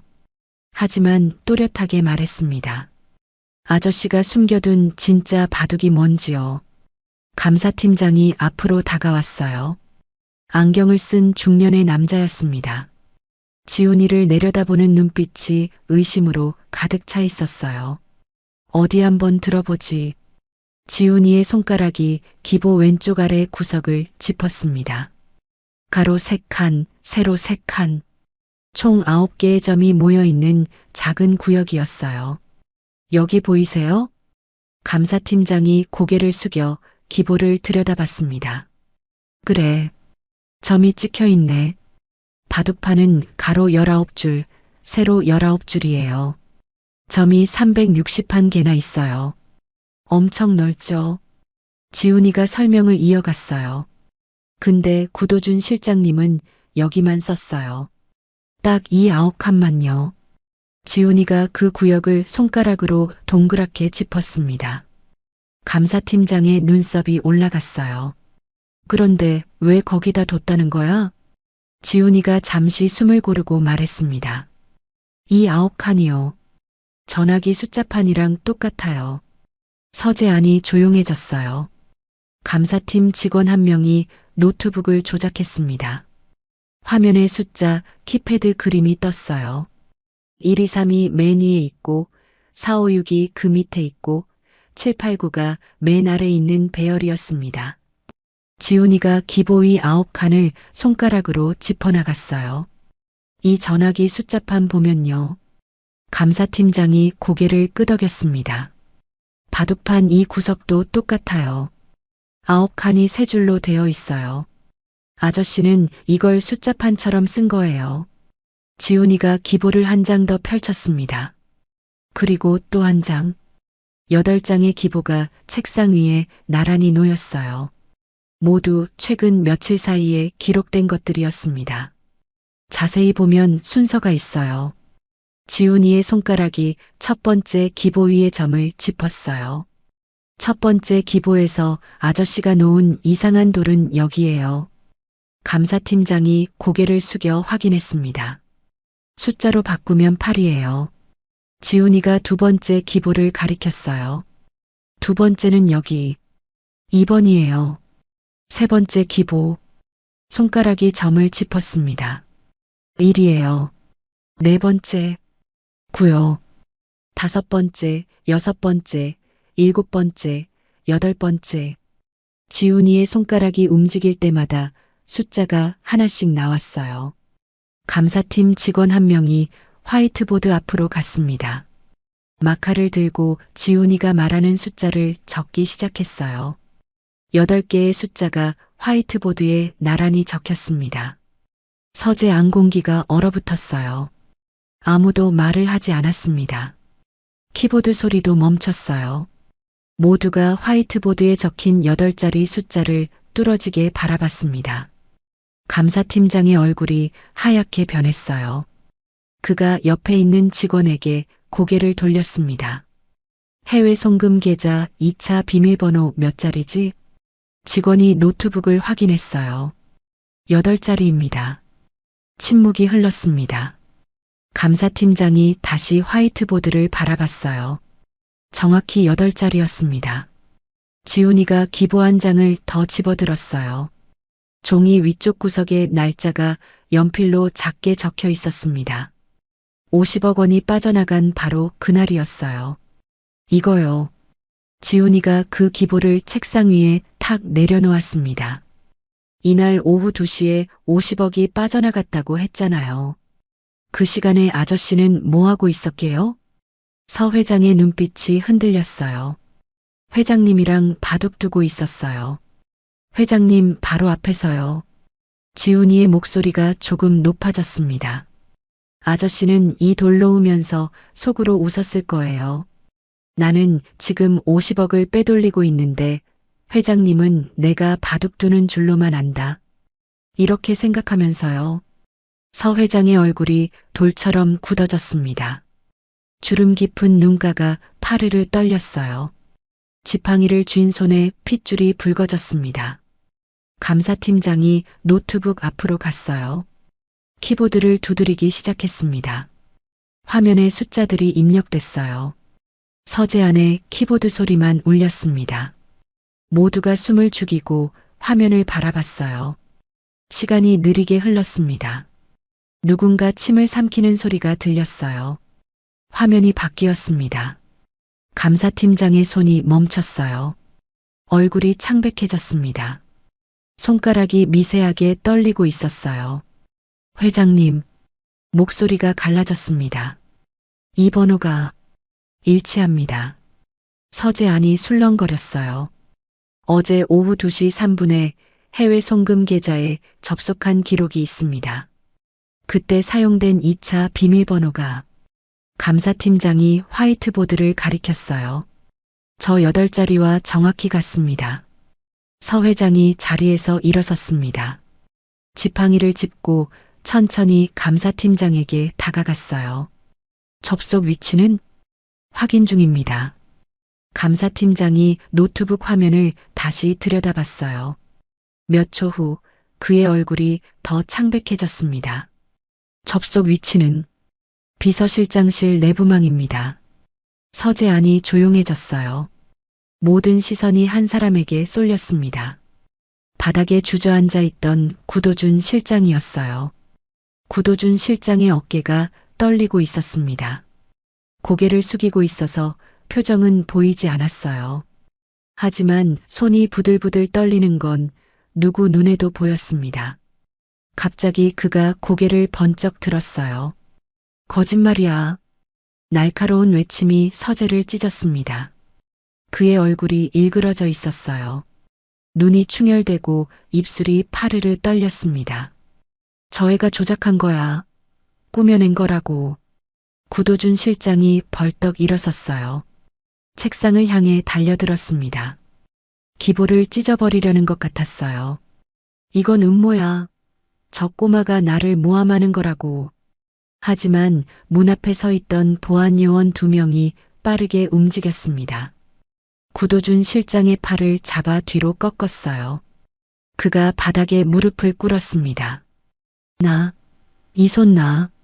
구도준 실장이 발버둥 쳤어요. 하지만 보안 요원들은 꿈쩍도 하지 않았습니다. 회장님, 저를 믿으세요. 18년입니다. 18년을 함께 했잖습니까? 구도준 실장의 목소리가 갈라졌어요. 울먹이는 것 같기도 했습니다. 제가 왜 그런 짓을 합니까? 회장님, 제발. 하지만 서 회장은 대답하지 않았어요. 구도준 실장을 쳐다보지도 않았습니다.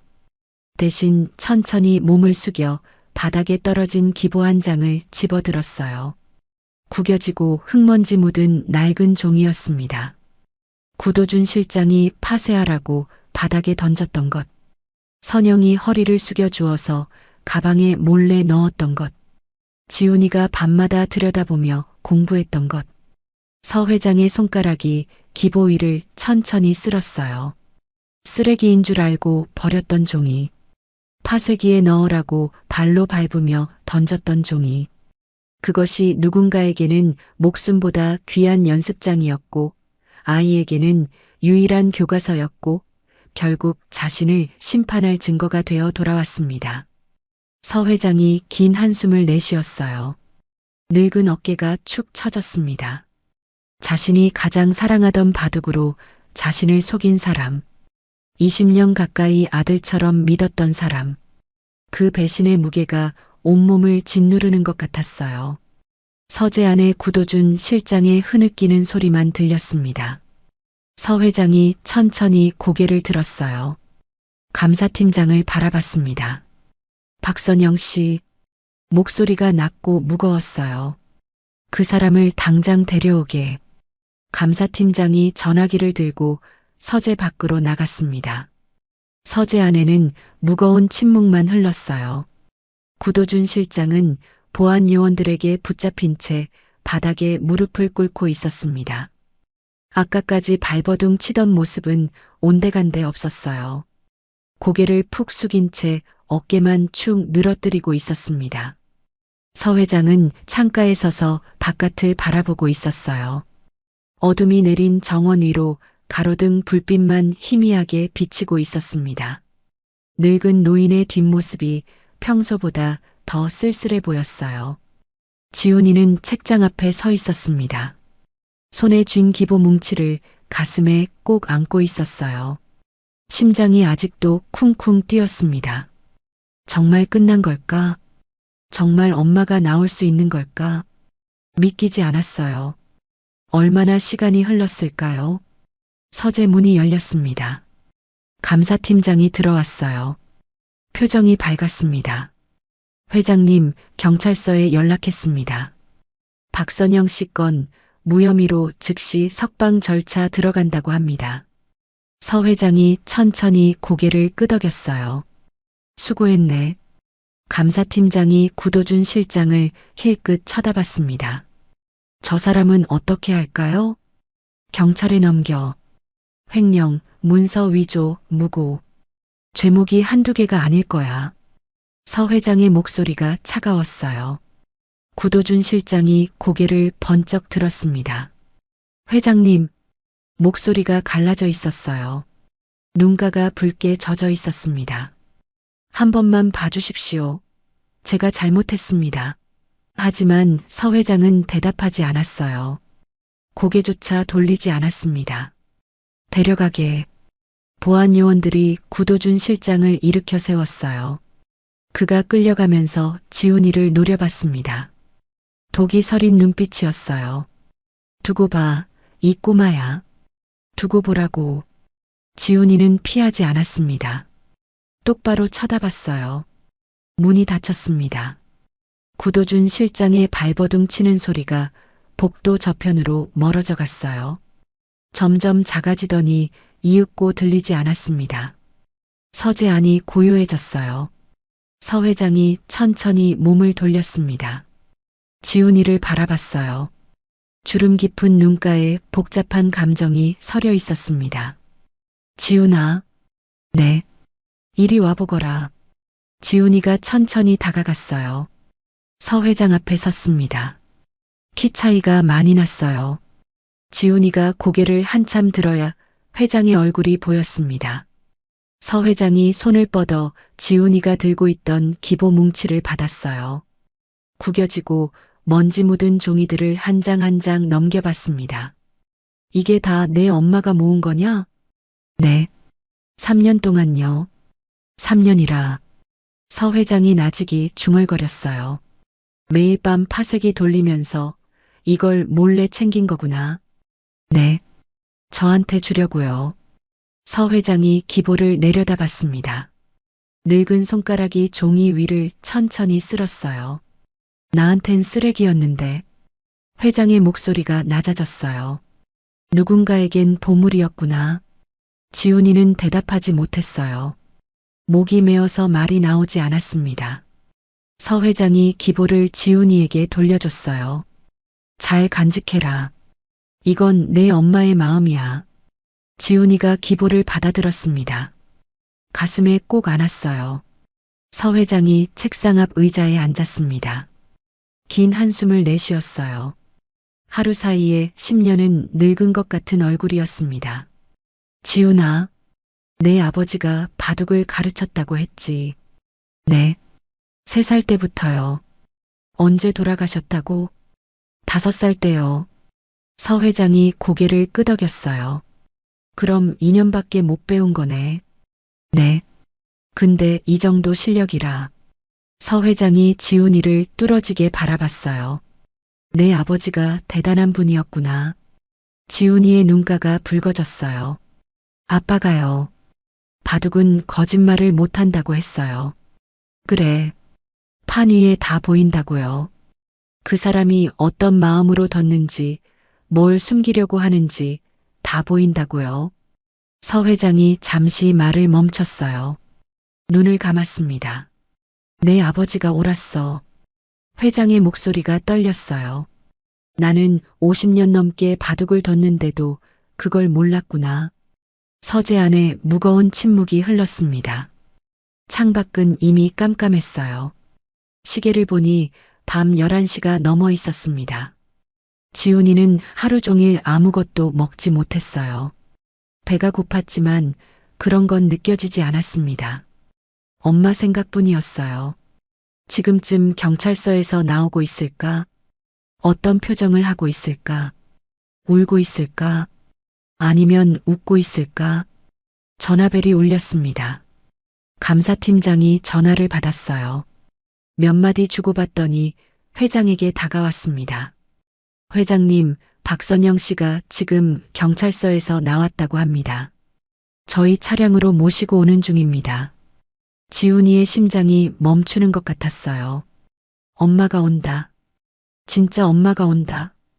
다리에 힘이 풀렸어요. 휘청거렸습니다. 옆에 있던 의자 등받이를 잡고 겨우 버텼어요.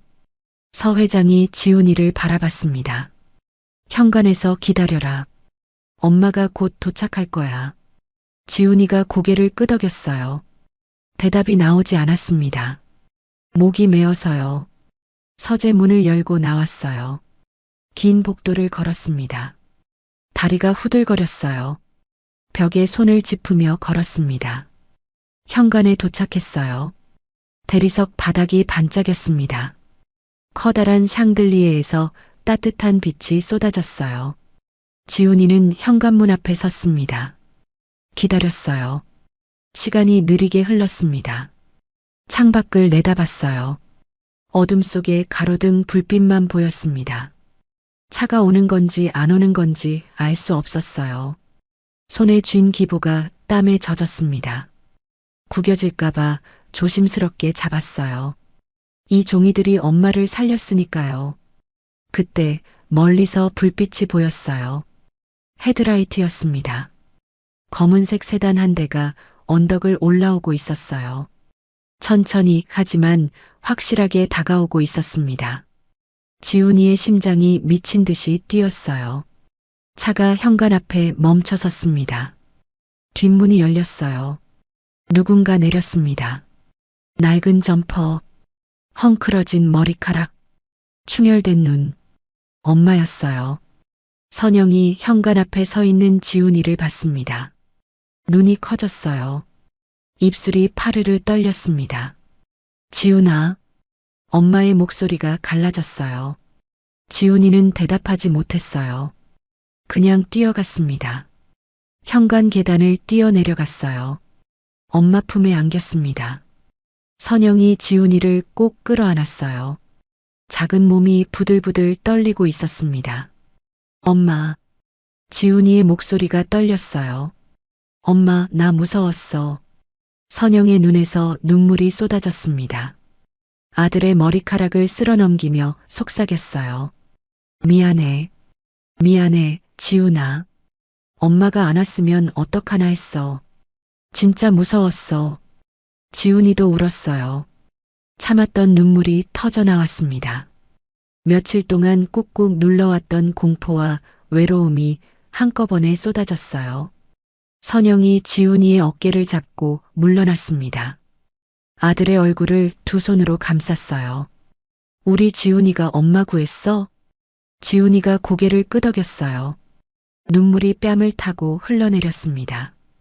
그 종이들이요. 엄마가 가져온 종이들.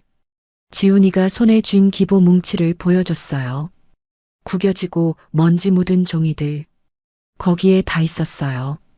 그 아저씨가 숨긴 거. 선영이 기보를 바라봤습니다. 자신이 3년 동안 파쇄기에서 몰래 챙겨온 것들. 쓰레기통에서 주운 것처럼 느껴져서 창피하기도 했던 것들. 그게 아들을 살리고 자신을 살렸어요. 선영의 눈에서 다시 눈물이 흘렀습니다. 고마워. 엄마가 지훈이를 다시 끌어안았어요. 고마워, 우리 아들. 지훈이는 엄마 품에 얼굴을 묻었습니다. 엄마 냄새가 났어요.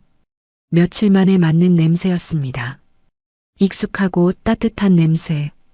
현관 위에서 누군가 내려다보고 있었어요. 서 회장이었습니다.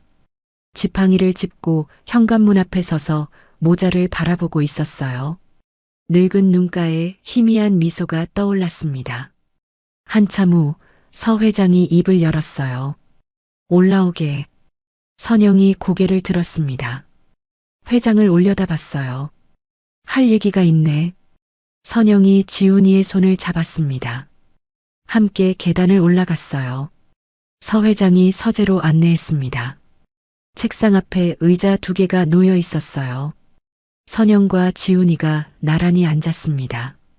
서 회장이 맞은편에 앉았어요. 잠시 침묵이 흘렀습니다. 서 회장이 먼저 입을 열었어요. 박선영 씨. 네. 선영의 목소리가 떨렸습니다. 고생했네. 서 회장의 목소리가 낮았어요. 내 사람이 자네한테 누명을 씌웠어. 내가 미쳐보지 못했네. 선영이 고개를 저었어요. 아닙니다, 회장님. 아니야. 서 회장이 말을 끊었습니다. 내 잘못이 맞아. 18년을 곁에 두고도 그 사람 마음을 몰랐으니. 서 회장이 긴 한숨을 내쉬었어요. 자네한테 사과하겠네. 선영이 당황했습니다. 회장님, 그러시면 안 됩니다. 아니야. 해야 해. 서 회장이 천천히 자리에서 일어났어요. 선영을 향해 고개를 숙였습니다. 미안하네. 선영의 눈에 다시 눈물이 고였어요. 서 회장이 다시 자리에 앉았습니다. 자네 계약직이었지? 네. 정규직으로 바꾸겠네. 선영이 눈을 크게 떴어요. 네. 그동안 고생한 것에 대한 보상도 하겠네. 충분히. 선영이 손을 내저었어요. 아닙니다, 회장님. 그건 너무 과분합니다. 과분하지 않아. 서 회장의 목소리가 단호했어요. 자네 같은 정직한 직원이 우리 회사에 필요해. 다시 돌아와 주겠나? 선영은 대답하지 못했어요. 눈물이 흘러내렸습니다. 고개를 숙이고 어깨를 떨었어요. 지훈이가 엄마 손을 꼭 잡았습니다. 서 회장이 지훈이를 바라봤어요. 지훈아. 네. 너한테도 할 말이 있다. 서 회장이 책상 위에 놓인 바둑판을 가리켰어요. 아까 대국하다 만 바둑판이었습니다.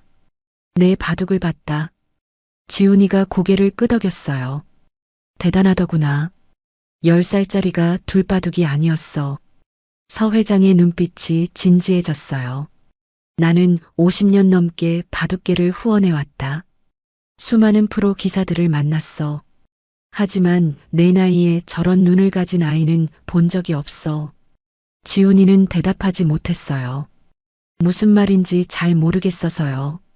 내 재능을 이대로 썩히긴 아깝구나. 서 회장이 말을 이었어요. 내가 스승을 붙여주마. 한국 최고의 바둑 스승을. 지훈이의 눈이 커졌어요. 진짜요? 그래. 약속하마. 서 회장이 손을 뻗어 지훈이의 머리를 쓰다듬었어요. 내가 해야 할 일은 하나야. 정직하게 바둑만 두거라. 내 아버지가 가르쳐준 대로. 지훈이의 눈가가 뜨거워졌어요. 네. 약속할게요. 서 회장이 미소 지었습니다. 창밖은 이미 깜깜했어요. 긴긴 밤이 지나가고 있었습니다. 하지만 이 서재 안에는 따뜻한 빛이 켜져 있었어요. 선영이 지훈이의 손을 꼭 잡았습니다. 지훈이도 엄마 손을 꼭 잡았어요. 모든 게 끝났습니다. 아니, 이제 시작이었어요. 6년이 흘렀습니다. 서울 시내 한복판, 거대한 경기장 앞에 인파가 몰려 있었어요. 세계 바둑 선수권 대회 결승전이 열리는 날이었습니다. 전광판에는 굵은 글씨가 떠 있었어요. 결승전. 박지훈 대 천외일인. 한국의 16살 소년과 중국의 32살 세계 랭킹 1위. 누가 봐도 무모한 대결이었습니다. 경기장 안은 이미 만석이었어요. 카메라 플래시가 쉴 새 없이 터졌습니다. 해설진의 목소리가 스피커를 통해 울려 퍼졌어요. 오늘 결승전의 주인공 박지훈 초단입니다. 16살 5개월. 이 대회 역사상 최연소 결승 진출자입니다. 천외일인 구단은 5년 연속 세계 챔피언이죠. 과연 신예가 벽을 넘을 수 있을까요? 대국실 문이 열렸습니다. 지훈이가 들어왔어요. 6년 전 분필로 아스팔트에 바둑판을 그리던 10살짜리 소년. 그 아이가 이제 16살 청소년이 되어 있었습니다. 키가 훌쩍 컸어요. 어깨도 넓어졌습니다. 하지만 눈빛만큼은 그때와 같았어요. 차분하고 깊은 눈. 지훈이가 자리에 앉았습니다. 맞은편에 천외일인이 앉아 있었어요. 세계 최강의 바둑 기사. 날카로운 눈빛으로 지훈이를 훑어봤습니다. 지훈이는 동요하지 않았어요. 바둑판을 내려다봤습니다. 가로 19줄, 세로 19줄, 361개의 점. 익숙한 풍경이었어요. 아버지가 떠올랐습니다. 3살 때부터 무릎에 앉혀놓고 바둑돌을 쥐어주던 아버지. 5살에 세상을 떠났지만 아버지가 가르쳐준 것들은 지훈이 안에 고스란히 남아 있었어요. 바둑은 거짓말을 못한다. 판 위에 다 보인다. 지훈이가 돌통에 손을 넣었습니다. 검은 돌 하나를 집어들었어요. 차가웠습니다. 심판이 선언했어요. 대국을 시작하겠습니다. 탁! 지훈이가 첫 돌을 놓았습니다. 대국이 시작됐어요. 관중석에서 숨소리조차 들리지 않았습니다. 모두가 바둑판을 주시하고 있었어요. 천외일인이 응수했습니다. 날카로운 수였어요. 세계 1위다운 정확함이었습니다. 지훈이가 다음 돌을 놓았어요. 그리고 또 다음 돌. 침착하게 하지만 빠르게 수가 이어졌습니다. 해설진의 목소리가 높아졌어요. 박지훈 초단 예상외의 수를 두고 있습니다. 정석에서 벗어난 수인데요. 의도를 알 수가 없네요. 천외일인 구단도 당황한 표정입니다. 고민이 깊어지고 있어요. 바둑판 위에 돌이 하나씩 쌓여갔습니다. 천외일인의 이마에 땀이 맺혔어요. 처음에는 여유롭던 표정이 점점 굳어지고 있었습니다. 반면 지훈이는 차분했어요. 눈빛 하나 흔들리지 않았습니다. 마치 이미 결말을 알고 있는 사람처럼요. 관중석 맨 앞줄. 선영이 앉아 있었어요. 6년 전 파쇄기 앞에서 허리 숙여 종이를 줍던 계약직 서무. 지금은 달랐습니다. 단정한 정장을 입고 있었어요. 서진만 회장 직속 비서실 소속 정규직 직원이었습니다. 선영의 눈이 바둑판을 향해 있었어요. 바둑은 여전히 잘 몰랐습니다. 하지만 아들이 두는 모습만큼은 알아볼 수 있었어요. 집중한 눈빛, 흔들리지 않는 손, 당당한 어깨, 남편을 닮았어요. 선영의 눈가가 뜨거워졌습니다. 옆자리에 서진만 회장이 앉아 있었어요. 지팡이를 짚고 허리를 곧게 세운 채 바둑판을 바라보고 있었습니다. 6년 전보다 주름이 더 깊어졌지만 눈빛만큼은 여전히 날카로웠어요. 저 아이, 서 회장이 나직이 말했어요. 내 눈은 틀리지 않았구나. 선영이 회장을 바라봤습니다. 6년 전 길바닥에 분필로 바둑판을 그리던 아이였는데 서 회장의 입가에 희미한 미소가 떠올랐어요. 이제 세계를 상대로 두고 있구나. 대국이 중반을 넘어섰습니다. 해설진의 목소리가 흥분으로 떨렸어요. 이건 대단합니다. 박지훈 초단이 천회일인 구단의 대마를 완전히 포위했습니다. 믿기 어렵습니다. 16살 소년이 세계 챔피언을 몰아붙이고 있어요. 천회일인의 얼굴이 창백해졌어요. 손이 떨리고 있었습니다. 시간이 흘러도 돌을 놓지 못했어요. 지훈이는 기다렸습니다. 조급해하지 않았어요. 상대를 존중하는 태도였습니다. 5분이 흘렀어요. 천회일인이 돌을 놓았습니다. 하지만 이미 늦었어요. 승부는 기울어져 있었습니다. 지훈이가 마지막 돌을 놓았습니다. 탁! 천회일인이 바둑판을 내려다봤어요. 한참을 응시했습니다. 그리고 천천히 고개를 숙였어요. 졌습니다. 경기장이 터질 듯한 함성으로 가득 찼습니다. 박지훈 승, 박지훈 초단이 세계 챔피언에 등극했습니다. 16살 5개월, 역대 최연소 세계 챔피언입니다. 카메라 플래시가 폭풍처럼 터졌어요. 기자들이 대국실로 몰려들었습니다. 지훈이는 자리에서 일어났어요. 천회일인에게 고개를 숙여 인사했습니다. 천회일인도 일어나 지훈이와 악수를 나눴어요. 대단하다. 천회일인이 말했어요.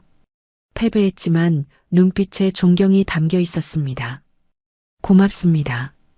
지훈이가 대답했어요. 시상식이 시작됐습니다. 지훈이가 단상 위에 섰어요. 금빛 트로피가 손에 들려졌습니다. 무거웠어요. 하지만 그 무게가 좋았습니다. 카메라가 지훈이를 향해 있었어요. 기자들이 마이크를 내밀었습니다. 박지훈 선수, 소감 한마디 부탁드립니다. 지훈이가 잠시 생각했어요. 관중석을 바라봤습니다. 맨 앞줄에 엄마가 앉아 있었어요. 눈물을 흘리며 웃고 있었습니다. 그 옆에 서 회장이 앉아 있었어요. 지팡이를 짚고 고개를 끄덕이고 있었습니다. 지훈이가 마이크 앞에 섰어요. 저는요. 목소리가 조금 떨렸습니다. 하지만 또렷하게 말했어요. 바둑을 둔 게 아니라 진실을 지키는 법을 배웠을 뿐이에요. 경기장이 조용해졌어요. 6년 전에요. 저희 엄마가 억울하게 누명을 썼어요. 아무도 믿어주지 않았어요. 경찰도 회사 사람들도 아무도요. 지훈이가 잠시 말을 멈췄어요. 근데 바둑이 알려줬어요. 진실은 숨길 수 없다고요. 판 위에 다 드러난다고요. 지훈이가 관중석을 바라봤어요. 엄마와 눈이 마주쳤습니다. 제 아버지가 그렇게 가르쳐 주셨어요. 바둑은 거짓말을 못한다고요. 남을 속이는 수는 결코 승리를 가져다 주지 않는다고요. 지훈이가 트로피를 높이 들어 올렸어요. 저는 앞으로도 정직하게 바둑을 두겠습니다. 아버지가 가르쳐 주신 대로요. 경기장에 박수가 터져 나왔습니다. 기립박수였어요. 관중들이 일어나 손뼉을 쳤습니다. 선영이 눈물을 닦으며 박수를 쳤어요. 서 회장도 자리에서 일어나 박수를 보냈습니다. 지훈이가 단상에서 내려왔어요. 엄마에게 다가갔습니다. 선영이 아들을 끌어안았어요. 잘했어. 엄마의 목소리가 떨렸어요. 우리 지훈이 정말 잘했어. 지훈이는 엄마 품에 얼굴을 묻었습니다. 6년 전 경찰서 앞에서 엄마를 안았을 때가 떠올랐어요. 그때는 무섭고 불안했어요. 하지만 지금은 달랐습니다. 따뜻했어요. 서 회장이 다가왔습니다. 지훈아. 네, 회장님. 내 아버지가 자랑스러워 하실 거다. 지훈이의 눈가가 뜨거워졌어요. 감사합니다. 서 회장이 지훈이의 어깨를 두드렸어요. 이제 시작이야. 갈 길이 멀다. 네. 알고 있어요. 지훈이가 고개를 끄덕였어요. 창밖으로 햇살이 쏟아졌습니다. 6년 전 어둠 속에서 분필을 쥐고 바둑판을 그리던 소년. 그 소년이 이제 세계의 정상에 섰어요. 하지만 지훈이는 알고 있었습니다.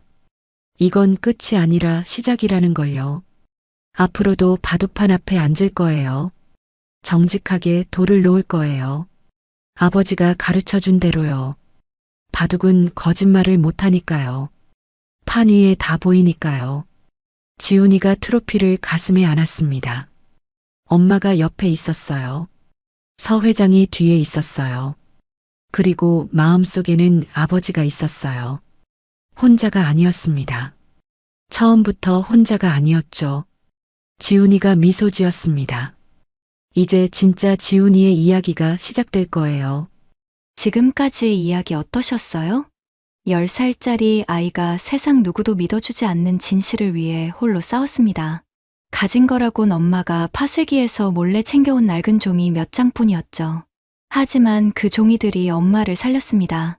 누군가에겐 쓰레기였던 것이 누군가에겐 세상 전부였던 거예요. 진실은 숨길 수 없습니다. 바둑판 위에서도 인생에서도요. 거짓은 언젠가 반드시 드러나고 정직한 마음은 결국 빛을 봅니다.